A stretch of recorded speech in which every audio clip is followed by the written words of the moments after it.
Friends, आप सभी का स्वागत है आपके अपने YouTube channel yes Raju official में। तो आज हम लोग बात करेंगे आगामी CGL एग्ज़ाम जो होने वाली है, उसमें जो भारत के स्वतंत्रता सेनानी एवं प्रमुख व्यक्तित्व से प्रश्न जो पूछे जाएंगे उससे संबंधित हम लोग आज बातें करेंगे, जो प्रीवियस ईयर में क्वेश्चन पूछे गए हैं। चलिए शुरू करते हैं। तो इसमें जो पहला क्वेश्चन है स्वतंत्रता सेनानी में, वो है तिलका मांझी। तो निम्न में से कौन सा एक तिलका मांझी के संदर्भ में गलत है? पहला ऑप्शन, तिलका मांझी ने 1780 से 85 में आदिवासी विद्रोह का नेतृत्व किया और ब्रिटिश सेना प्रमुख को घायल करने में कामयाब हुए। दूसरा ऑप्शन है, तिलका मांझी को भागलपुर में मृत्यु के लिए फांसी पर लटका दिया गया। तीसरा, तिलका मांझी ने रामगढ़ की पहाड़ियों में गुरिल्ला युद्ध का नेतृत्व किया।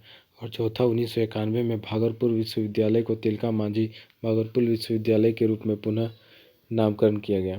तो इसका जो राइट आंसर होगा, यानी इसमें जो गलत कथन है, वो हो जाएगा आपका क्या, सी नंबर होगा कि तिलका मांझी ने रामगढ़ की पहाड़ियों में गुरिल्ला युद्ध का नेतृत्व नहीं किया था।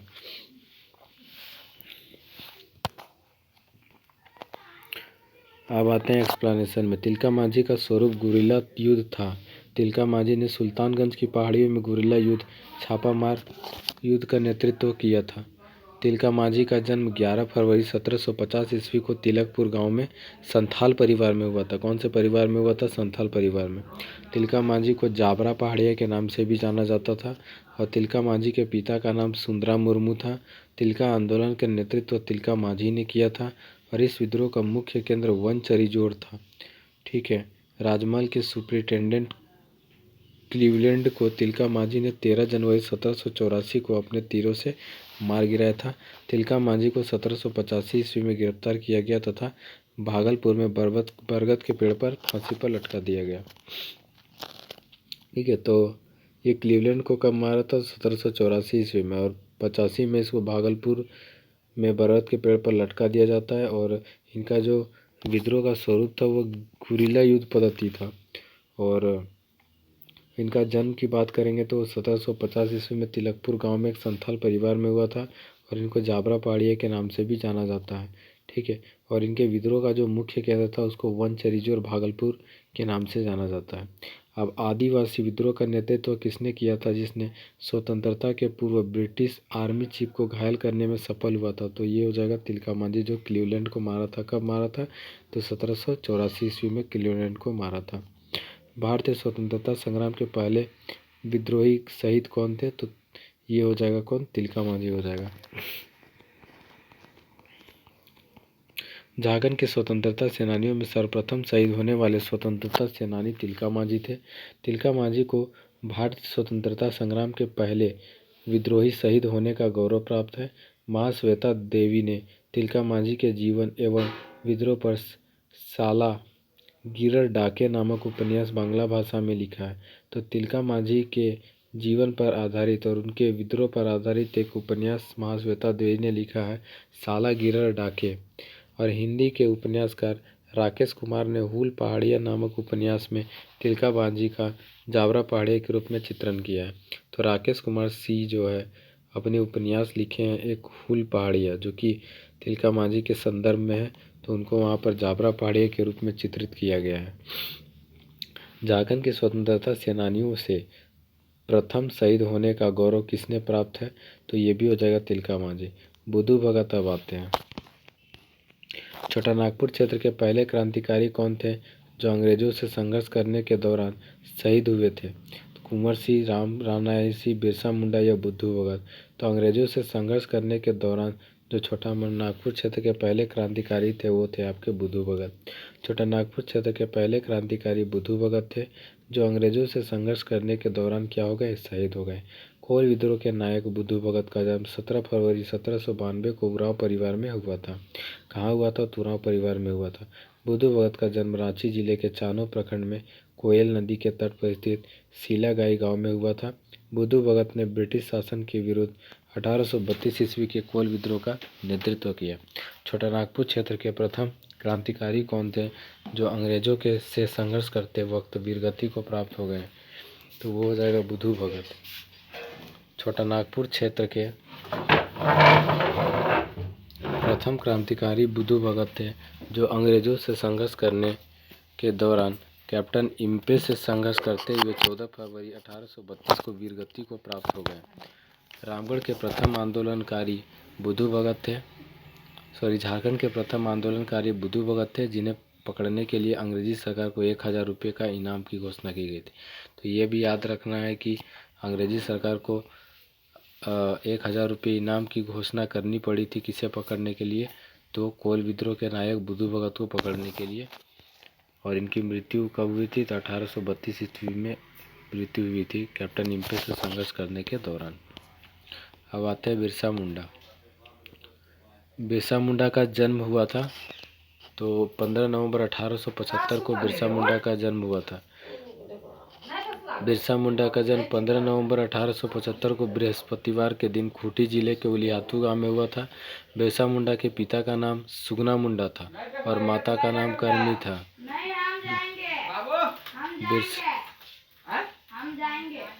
बिरसा मुंडा 5 भाई बहन थे। कोंता, दस्कीर, चंपा, बिरसा एवं कानू। बिरसा अपने माता पिता के चौथे पुत्र थे।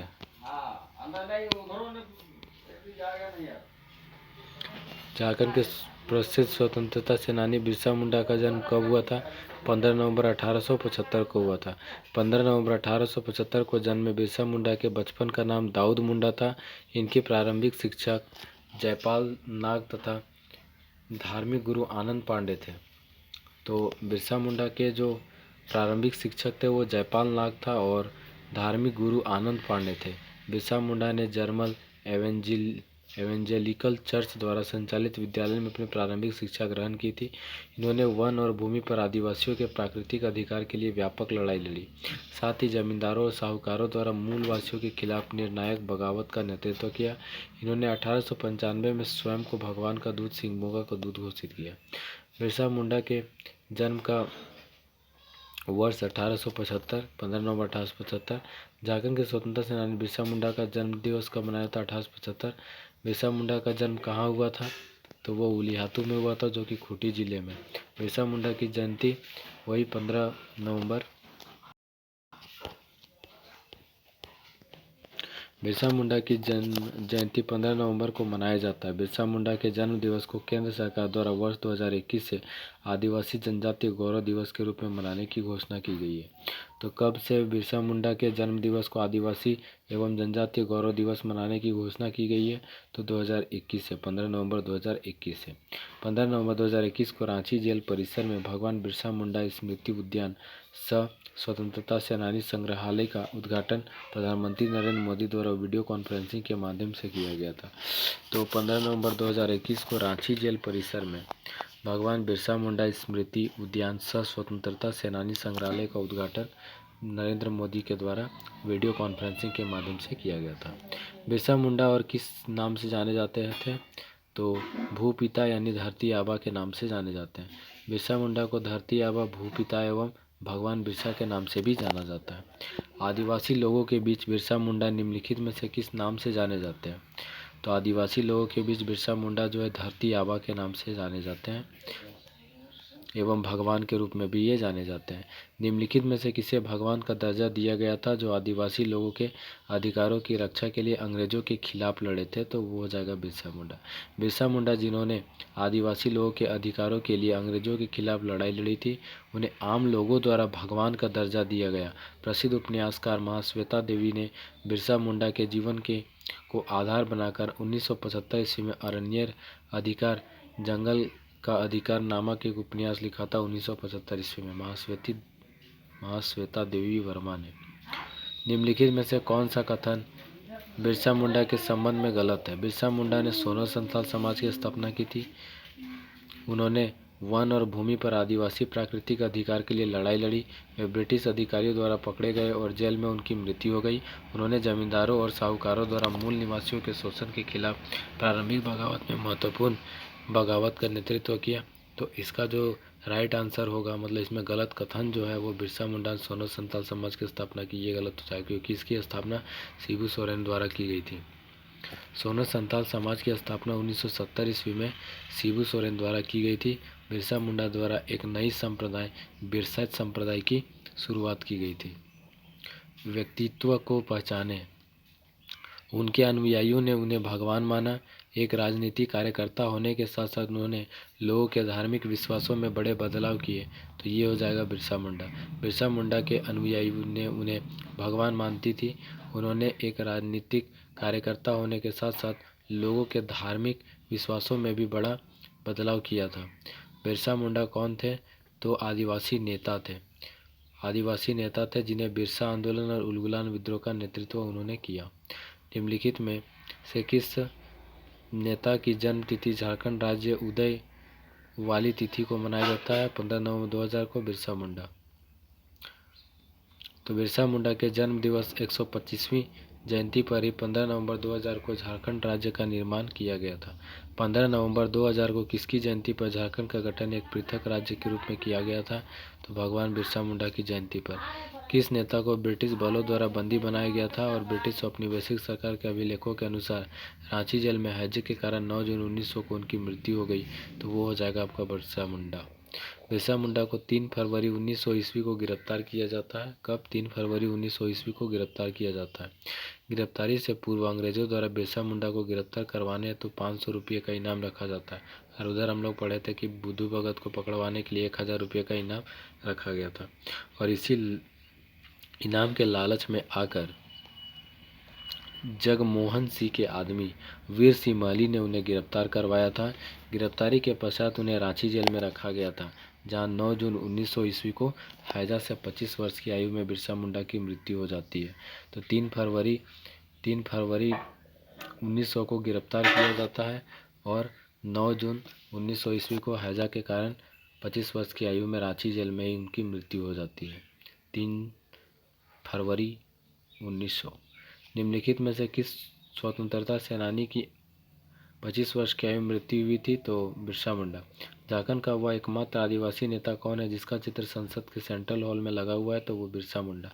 बिरसा मुंडा झारखंड के एकमात्र ऐसे आदिवासी नेता है जिनका चित्र संसद के केंद्रीय कक्ष में लगाया गया है। धनंजय महतो।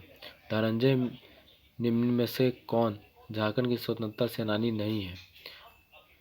धनंजय महतो है, बिरसा मुंडा है, कानू मुर्मू है, बिस्माल खाल जो है ये नहीं है। धनंजय महतो, बिरसा मुंडा एवं कानू मुर्मू झारखंड के प्रसिद्ध स्वतंत्रता सेनानी थे।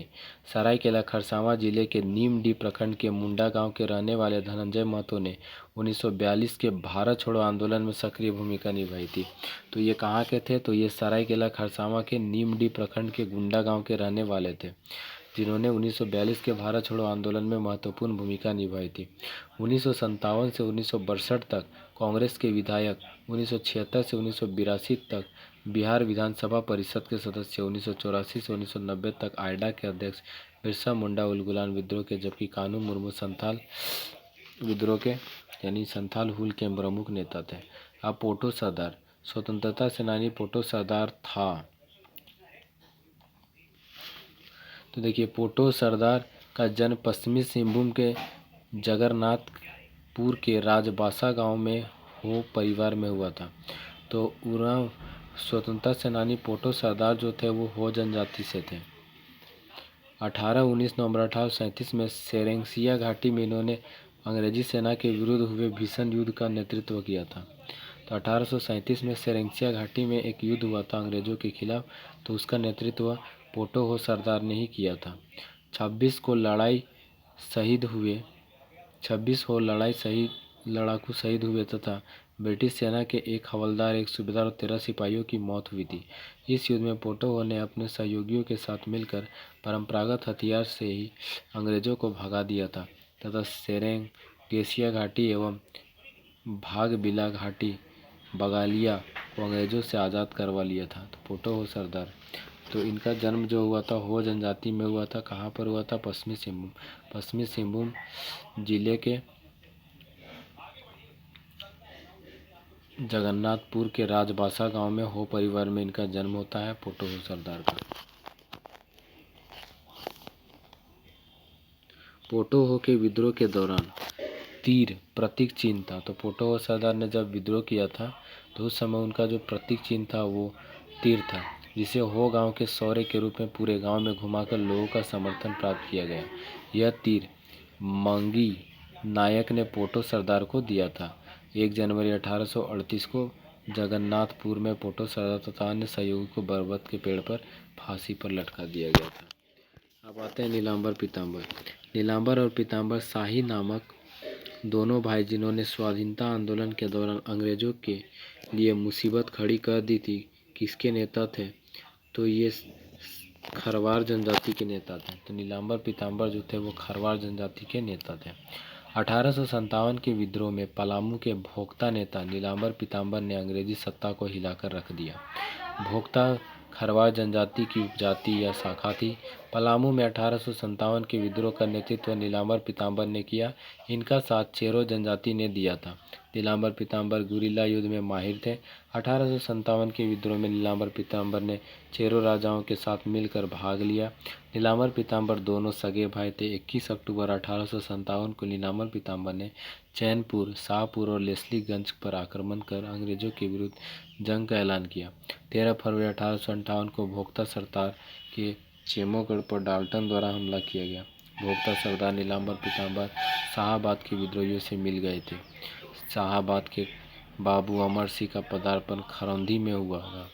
नीलांबर पीताम्बर की गिरफ्तारी डाल्टन के द्वारा की गई थी। नीलांबर पीताम्बर को 28 मार्च 1859 को लेस्लीगंज में आम के पेड़ पर लटकाकर फांसी दे दी गई थी।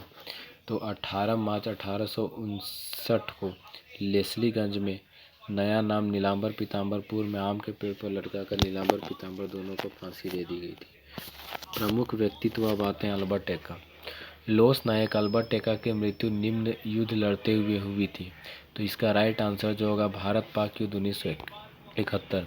अपनी वीरता के लिए विख्यात लोस नायक अल्बर्ट एक्का का जन्म गुमला जिले के जरी गांव में 1942 में हुआ था। अल्बर्ट एक्का के पिता का नाम जूलियस एक्का तथा माता का नाम मरियम एक्का था। अल्बर्ट एक्का की पत्नी का नाम बेलेडिना एक्का था। अल्बर्ट एक्का की पदोन्नति लोस नायक के रूप में 1962 के भारत चीन युद्ध में उत्कृष्ट प्रदर्शन करने के एवज में भारतीय थल सेना में हुई थी। ब्रिगेड ऑफ द गार्ड्स के लोन्स नायक अल्बर्ट एक्का 1971 के भारत पाक युद्ध में शत्रुओं के हमलों को विफल करते मातृभूमि की रक्षा करते हुए स्वयं शहीद हो गए थे। तो 1971 का जो भारत पाक युद्ध हुआ था बांग्लादेश की आज़ादी के समय, तो उसमें लड़ते हुए वो मारे गए थे। 3 दिसंबर 1971 को अल्बर्ट एक्का ने अंतिम सांस ली थी और अल्बर्ट एक्का को मरणोपरांत परमवीर चक्र से अलंकृत किया गया था। तो जब वो मर जाते हैं तो उनको परमवीर चक्र से अलंकृत किया जाता है। जयपाल सिंह मुंडा मरांग वंके के रूप में प्रसिद्ध कौन थे? तो जयपाल सिंह मुंडा। तो मुंडा राजा तथा मरांग वंके के नाम से प्रसिद्ध अलग झारखंड राज्य आंदोलन के प्रणेता जयपाल सिंह मुंडा का जन्म खूंटी जिले के टकरा गांव में 3 जनवरी 1903 को एक मुंडा परिवार में हुआ था। जयपाल सिंह के बचपन का नाम वेन्नापाहान तथा ईसाई बनने के बाद ईश्वर दास पड़ा। ठीक है, सबसे पहले वेन्नापाहान था, फिर ईसाई जब बन जाते हैं तो ईश्वर दास पड़ जाता है। खूंटी के इनके पुरोहित जयपाल मिश्र ने इनका नामकरण जयपाल सिंह किया। जयपाल सिंह के सांस्कृतिक गुरु सुकरापाहान थे। संत पॉल स्कूल के प्राचार्य केनन कोसग्रेव जयपाल सिंह को पुरोहित बनाने के उद्देश्य से उन्हें इंग्लैंड ले गए। जयपाल सिंह ने एमए की परीक्षा ऑक्सफोर्ड से 1922 में पास की थी। मरांग वंके किसे कहा जाता है? तो जयपाल सिंह मुंडा को। छोटा नागपुर में किसे मरांग वंके के नाम से जाना जाता है? तो वो हो जाएगा जयपाल सिंह। जयपाल सिंह मुंडा को मरांग वंके के नाम से जाना जाता है।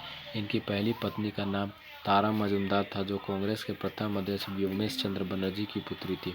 इनका दूसरा विवाह जहांआरा से हुआ था, जो ब्रिटिश फौज के कर्नल रोनाल्ड कार्टिस की पत्नी थी। संविधान सभा में छोटा नागपुर के इनमें से कौन से आदिवासी नेता सदस्य थे? जयपाल सिंह मुंडा। तो जयपाल सिंह मुंडा 1946 ईस्वी में संविधान सभा के सदस्य बनाए गए थे। कब बनाए गए थे? 1946 ईस्वी में। जयपाल सिंह को बिरसा मुंडा का अवतार भी माना जाता है। ओलंपिक स्वर्ण पदक विजेता वह नेता कौन थे जिन्होंने झारखंड में एक राजनीतिक दल की स्थापना की थी? तो जयपाल सिंह मुंडा। 1928 के एम्स्टर्डम नीदरलैंड में आयोजित ओलंपिक में जयपाल सिंह ने भारतीय हॉकी टीम का नेतृत्व किया। इस ओलंपिक में भारत ने अपना पहला ओलंपिक स्वर्ण पदक पुरुष हॉकी में प्राप्त किया। 1950 में जयपाल सिंह द्वारा झारखंड पार्टी नाम से एक राजनीतिक दल की स्थापना की गई थी। तो 1950 ईस्वी में जयपाल सिंह मुंडा द्वारा झारखंड पार्टी नाम से एक अलग पार्टी की स्थापना यानी राजनीतिक दल की स्थापना की गई। कार्तिक उरांव, झारखंड की किस विभूति ने ईसाई मिशनरियों के प्रभाव में झारखंड के आदिवासियों का ईसाई धर्म में परिवर्तन का विरोध किया था? तो कार्तिक उरांव हो जाएगा। कौन? कार्तिक उरांव। तो कार्तिक उरांव जो थे वो ईसाई मिशनरियों के प्रभाव में झारखंड के आदिवासियों का ईसाई धर्म में परिवर्तन का विरोध किया था। तो कौन थे जो ईसाई धर्म के परिवर्तन का विरोध किया था आदिवासियों के द्वारा? तो वो हो जाएगा कार्तिक उरांव। तो कार्तिक उरांव ऐसे व्यक्ति थे जिन्होंने ईसाई मिशनरियों के प्रभाव में झारखंड के आदिवासियों का ईसाई धर्म में परिवर्तन का घोर विरोध किया था। अब शिबू सोरेन, मनमोहन सिंह सरकार के अधीन कार्यरत उस केंद्रीय कोयला मंत्री की पहचान करें जिन्हें अपने खिलाफ गिरफ्तारी वारंट के बाद इस्तीफा देना पड़ा था। तो वो हो जाएगा शिबू सोरेन। तो शिबू सोरेन मनमोहन सिंह के प्रतिनिधित्व काल में उनके मंत्रिमंडल में कोयला मंत्री थे। 2004 में चिरू डी नरसंहार मामले में अदालत द्वारा उनके खिलाफ गैर जमानती वारंट जारी करने के बाद जुलाई 2004 में शिबू सोरेन को कोयला मंत्री पद से इस्तीफा देना पड़ा था। 23 जनवरी 1975 को जामताड़ा जिले के चिरूडू गांव के दिकुओं को भगाने हेतु एक हिंसक भीड़ का नेतृत्व शिबू सोरेन ने किया, जिनमें 11 लोग मारे गए थे। 2007 में जेल ले जाए जाने के दौरान शिबू सोरेन के काफिले पर किस स्थान पर हमला हुआ था? तो ये जो स्थान था 25 जून 2007 को शिबू सोरेन को झारखंड से दुमका स्थित जेल ले जाए जाने के दौरान उनके काफिले पर डुमरिया यानी देवघर में 4 बम फेंके गए थे, जिनमें 3 बम का विस्फोट हुआ लेकिन कोई हताहत नहीं हुआ था। तो डुमरिया गांव में 4 बम फेंके गए थे।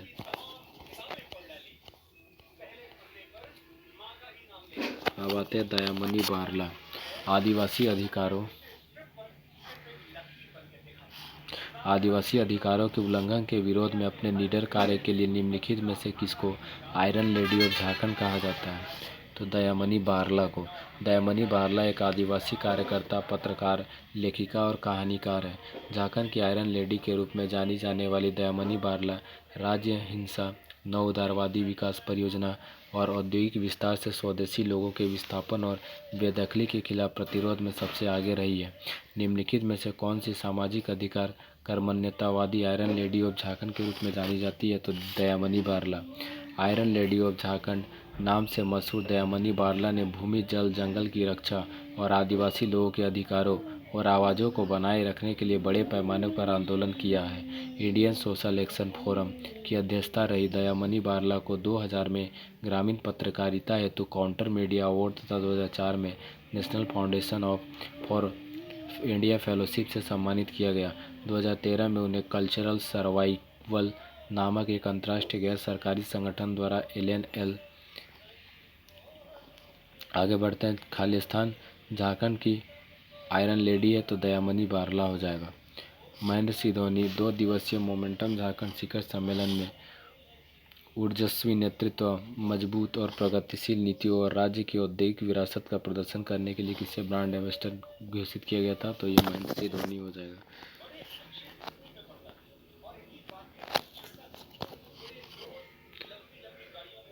भारतीय क्रिकेट टीम के पूर्व कप्तान एवं विकेटकीपर बल्लेबाज मानद लेफ्टिनेंट कर्नल महेंद्र सिंह धोनी का जन्म 7 जुलाई 1981 को रांची में हुआ था। महेंद्र सिंह धोनी के पिता का नाम पान सिंह तथा माता का नाम देवकी सिंह है। महेंद्र सिंह धोनी की पत्नी का नाम साक्षी रावत है। महेंद्र सिंह धोनी की प्रारंभिक शिक्षा DAV जवाहर विद्या मंदिर रांची में हुई। महेंद्र सिंह धोनी का एक दिवसीय अंतर्राष्ट्रीय मैच में पदार्पण 23 सितंबर 2004 ईस्वी को बांग्लादेश के खिलाफ हुआ था। ठीक है, तो 23 सितंबर 2004 में बांग्लादेश के खिलाफ हुआ था। फिर जो आपका टेस्ट मैच था वो पहला टेस्ट मैच श्रीलंका के खिलाफ हुआ था और 2005 ईस्वी में। और महेंद्र सिंह धोनी को 2007 में झारखंड रत्न, 2008 में राजीव गांधी खेल रत्न पुरस्कार, 2009 में पद्म श्री, 2018 में पद्म भूषण तथा 2020 में ICC का दशक का खेल भावना पुरस्कार प्रदान किया गया। 2017 महेंद्र सिंह धोनी मोमेंटम झारखंड के ब्रांड एम्बेसडर बनाए गए थे। 2017 में महेंद्र सिंह धोनी का पैतृक जिला क्या है? तो अल्मोड़ा। महेंद्र सिंह धोनी का पैतृक गांव अल्मोड़ा उत्तराखंड है। धनबाद के व्यक्तित्व मयांक चांग झारखंड के एक भारतीय अभिनेता, टेलीविज़न होस्ट और नायक है। उनका जन्म कहाँ हुआ था? तो ये धनबाद हो जाएगा मियांग चांग। मियांग चांग का जन्म 6 अक्टूबर 1982 को धनबाद में हुआ था। मियांग चांग तीसरी पीढ़ी के भारतीय चीनी है जिनकी जड़ें चीन के हुबेई प्रांत में है। मियांग चांग एक भारतीय अभिनेता, टेलीविजन होस्ट, गायक और एक दंत चिकित्सक है। वह singing reality show Indian Idol के तीसरे सीजन में एक प्रतियोगी के रूप में अपनी छाप छोड़ी। इसके बाद इन्होंने फिल्म बदमाश कंपनी को अपनी कैरियर की शुरुआत की। जमशेदपुर के व्यक्तित्व। अभिनेत्री सिमोन सी का जन्म कहाँ हुआ था, जिन्होंने हिंदी फीचर फिल्म कल हो ना हो में अभिनय किया और टेलीविज़न शो हीना में अग्रणी भूमिका निभाई। जमशेदपुर। तो सिमोन सी जो थे उनका जन्म हुआ था जमशेदपुर में। अभिनेत्री सिमोन सी का जन्म 10 नवंबर 1974 को झारखंड के जमशेदपुर में हुआ था। उन्होंने अंग्रेजी भाषा की श्रृंखला ए माउथ फुल ऑफ स्काई से अभिनय की शुरुआत की। इसके बाद 1995 में ही हॉक्स में भूमिका निभाई। लोकप्रिय टेलीविज़न श्रृंखला हीना में उन्होंने शीर्ष भूमिका निभाई, जिससे उन्हें व्यापक पहचान मिली और यह भारतीय टेलीविज़न पर सबसे ज़्यादा रेटिंग वाला शो था। उन्होंने ब्लॉकबस्टर फिल्म कल हो ना में कैमिला की प्रतिष्ठित भूमिका निभाई और कभी खुशी कभी गम में रुखसार के रूप में यादगार प्रदर्शन किया। वह NYC इंटरनेशनल एमी अवार्ड्स में प्रस्तुति देने वाली पहली भारतीय टीवी अभिनेत्री है। कौन? सिमोन सी, जिसका जन्म जमशेदपुर में हुआ था। जमशेदपुर में जन्मी निम्नलिखित में से कौन सी अभिनेत्री टीवी सीरियल बालिका वधू में आनंदी के रूप में अपनी भूमिका के लिए प्रसिद्ध है? प्रत्यूषा बनर्जी। झारखंड में निम्न में से किस कंपनी में बछेंद्री पाल काम करती है? तो Tata iron and steel company limited. Bachendri Pal mount Everest पर चढ़ने वाली प्रथम भारतीय महिला है। 1984 में उन्होंने माउंट एवरेस्ट फतह किया था। वे एवरेस्ट की ऊंचाई को छूने वाले दुनिया के 5वें महिला पर्वतारोही है। वर्तमान में टाटा स्टील में कार्यरत है। निम्नलिखित बॉलीवुड हस्तियों में कौन जमशेदपुर में पैदा नहीं हुआ? ये तो आपका प्रियंका चोपड़ा है। उसके बाद फिर इमरान जाहिद ये भी है, इम्तियाज़ अली ये भी है, बट आर माधवन नहीं है, क्योंकि आर माधवन है, प्रियंका चोपड़ा, इम्तियाज़ अली तीनों है, बट इमरान जाहिद नहीं, क्योंकि इमरान जाहिद का संबंध जो है आपका बोकारो से है। बॉलीवुड कलाकार इम्तियाज़ अली, प्रियंका चोपड़ा एवं आर माधवन का जन्म जमशेदपुर में हुआ था। थिएटर बॉलीवुड एक्टर इमरान जाहिद का जन्म बोकारो में हुआ था। तो इमरान जाहिद का जन्म कहाँ हुआ था? बोकारो में हुआ था। निम्नलिखित फिल्म स्टार में से किसको मिस वर्ल्ड पेजेंट से सम्मानित किया गया है, जिनका जन्म झारखंड में हुआ? तो ये इसका राइट आंसर प्रियंका चोपड़ा हो जाएगा। बॉलीवुड एवं हॉलीवुड अभिनेत्री प्रियंका चोपड़ा का जन्म 18 जुलाई 1982 को जमशेदपुर में हुआ था। उन्होंने मिस वर्ल्ड पेजेंट में भाग लिया था, जहां उन्हें मिस वर्ल्ड 2000 का ताज पहनाया गया। उन्होंने लंदन में मिलेनियम डोम में miss world continental queen of beauty Asia एवं ओशिनिया का खिताब भी प्राप्त किया। निम्नलिखित में से कौन दुनिया की सबसे ऊंची 7 समिट सातवीं महाद्वीप चोटी चढ़ने वाली भारतीय महिला बनी? तो प्रेमलता अग्रवाल। जमशेदपुर की रहने वाली प्रेमलता अग्रवाल दुनिया की 7 सबसे ऊंची चोटियों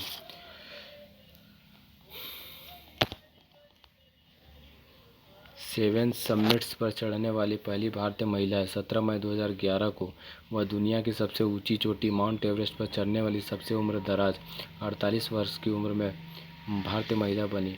उस समय उनकी उम्र 48 साल थी। पर्वतारोहण के क्षेत्र में उनकी उपलब्धियों के लिए 2013 में भारत सरकार द्वारा पद्मश्री, 2017 में तेंजिंग नोर्गे राष्ट्रीय साहसिक पुरस्कार सम्मानित किया गया। तो 2013 में प्रेमलता अग्रवाल को 2013 में पद्मश्री मिला था, ये भी याद रखना है। झारखंड की सबसे पहली महिला जिन्होंने माउंट एवरेस्ट पर विजय प्राप्त की, तो वो हो जाएगा कौन? तो प्रेमलता अग्रवाल।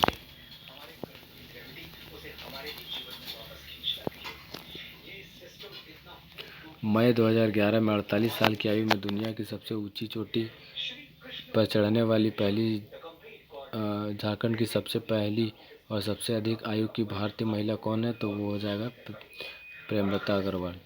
ठीक है। उसके बाद बिहार के जमशेदपुर में जन्मे प्रसिद्ध निर्देशक, निर्माता और लेखक कौन है जिन्होंने सोचा न था नामक अपना निर्देशन डेब्यू किया? तो वो हो जाएगा इम्तियाज़ अली।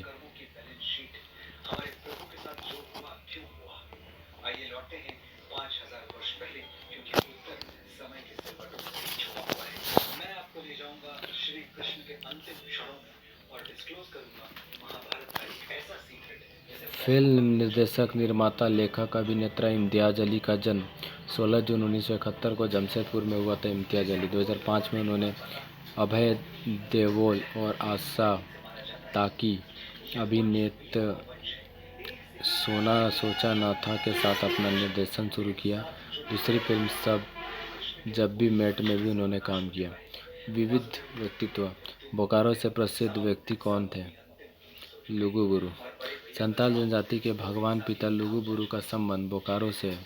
गोमिया प्रखंड से लगभग 16 किलोमीटर की दूरी पर स्थित संताली आदिवासियों का गांव लुगु बुरु घंटाबाड़ी सभ्यता के काल से ही संताल समुदाय गौरव रहा है, जिसे होर दिसोम में सोसनोक जुग कहा जाता है। कार्तिक पूर्णिमा के अवसर पर यहाँ संतालियों का एक प्रसिद्ध मेला आयोजित किया जाता है और पूरे भारत के संताल आदिवासी अपने भगवान लुगु बाबा की पूजा करने के लिए यहाँ पर आते हैं। कार्तिक पूर्णिमा के अवसर पर निम्नलिखित बयान पर विचार करें और व्यक्तित्व की पहचान करें। वह एक प्रतिष्ठित कलाकार और दुमका के निवासी है। उनकी पेंटिंग आदिवासी संस्कृति को दर्शाती है। उन्हें कला श्री पुरस्कार से सम्मानित किया गया। तो इसका राइट आंसर ललित मोहन राय हो जाएगा।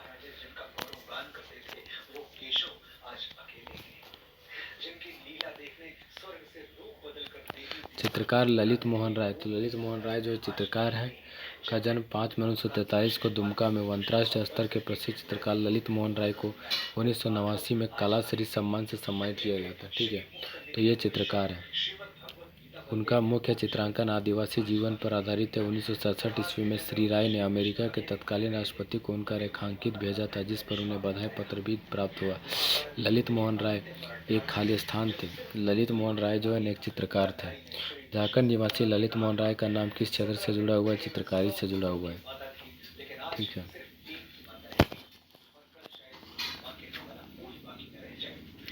अब यहाँ पे मिलान करना है, तो मिलान करना हम लोग देख लेते हैं। हरेन ठाकुर जो है ना कलाकार है और रघुनाथ मुर्मू साहित्य से संबंध है।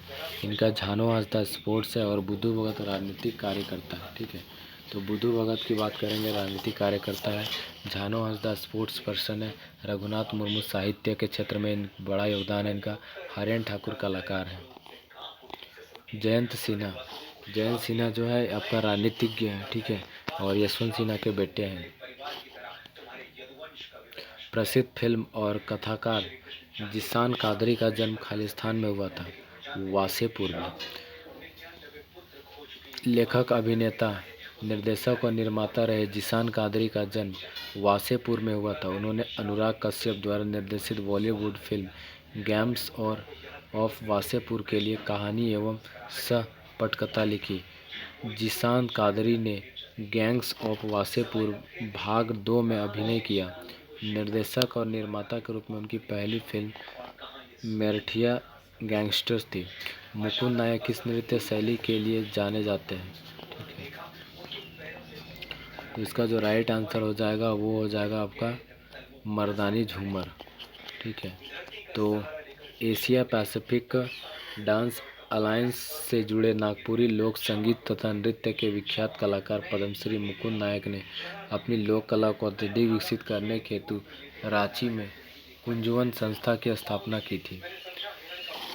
इन्हें 2017 में पद्मश्री तथा 2019 में संगीत नाटक अकादमी पुरस्कार से सम्मानित किया गया और ये मर्दानी झूमर नृत्य शैली के लिए लोकप्रिय है। कौन? मुकुंद नायक जो मर्दानी झूमर नृत्य शैली के लिए प्रसिद्ध है। निम्नलिखित में से कौन झारखंड के लिए एक प्रसिद्ध सामाजिक कार्यकर्ता है जिसने विकास भारती के सचिव के रूप में भी कार्य किया है? तो इसका राइट आंसर अशोक भगत हो जाएगा। अशोक भगत, जिन्हें बाबा जी के नाम से भी जाना जाता है, एक सामाजिक कार्यकर्ता और विकास भारती एनजीओ विशुनपुर के संस्थापक सचिव है। विकास भारती झारखंड के ग्रामीण आबादी के उत्थान के लिए काम करने वाला एक गैर सरकारी संगठन है। भारत सरकार द्वारा उन्हें समाज सेवा के क्षेत्र में उत्कृष्ट कार्य हेतु 2015 में पद्मश्री से सम्मानित किया गया। वे प्रसिद्ध भारतीय मानव विज्ञानी कौन थे जिन्होंने झारखंड में जनजातियों का वर्गीकरण उनके सांस्कृतिक प्रकार के आधार पर किया? तो ये होगा ललित प्रसाद विद्यार्थी। ललित प्रसाद विद्यार्थी एक प्रसिद्ध भारत मानव विज्ञानी है जिन्होंने झारखंड की जनजातियों का वर्गीकरण उनके सांस्कृतिक प्रकार के आधार पर किया। विद्यार्थी ने अपने कैरियर की शुरुआत रांची कॉलेज में एक प्रोफेसर के रूप में शुरू की, जिन्होंने 1953 से 56 तक सेवा दी। 1958 से 68 तक रांची विश्वविद्यालय में मानव विज्ञान के प्रोफेसर के रूप में भी काम किया और 1968 में मानव विज्ञान विभाग के प्रमुख बने, जहां वे मृत्यु पर्यंत इस पद पर कार्य करते रहे। निम्नलिखित में कौन रांची में पैदा हुए भारतीय तिब्बतोलॉजिस्ट है, जो एक लेखक और सिक्किम रिसर्च इंस्टीट्यूट ऑफ तिब्बतोलॉजी के संस्थापक निर्देशक हैं? तो इसका जो राइट आंसर होगा वो हो जाएगा आपका बी, निर्मल चंद्र सिन्हा। ठीक है। अटल बिहारी वाजपेयी सरकार में वन एवं पर्यावरण राज्य मंत्री कौन थे? तो बाबूलाल मरांडी। बाबूलाल मरांडी जो थे अटल बिहारी वाजपेयी सरकार में वन एवं पर्यावरण राज्य मंत्री थे। झारखंड की पहली महिला कैबिनेट मंत्री कौन थी? तो ये हो जाएगा कौन? जोबा मांझी। जोबा मांझी को झारखंड की पहली महिला कैबिनेट मंत्री होने का सौभाग्य प्राप्त है। महेशपुर विधानसभा के से 5वीं बार विधायक चुनी गई जोबा मांझी 4थी बार मंत्री बनी है और 1998 में विभाजित बिहार में राबड़ी देवी सरकार में आवास राज्य मंत्री बनी।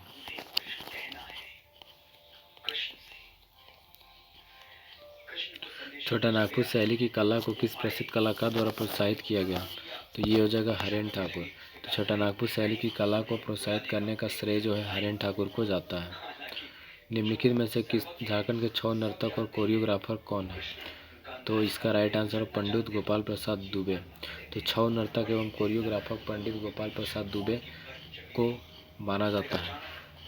झारखंड में निम्नलिखित में से कौन एक भारतीय पत्रकार और समाचार प्रस्तुत करता है?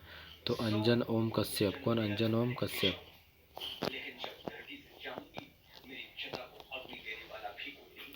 निम्नलिखित में से कौन सबसे पहले व्यक्ति थे जो एक मास्टर और डॉक्टरेट की डिग्री प्राप्त करने वाले? विष्णु बाती के संथाल गांव से हैं और गोसाल दंगा आदिवासी सेवा संघ के सदस्य भी हैं। तो बोरो बास्की। सब करेंट का टॉपिक है।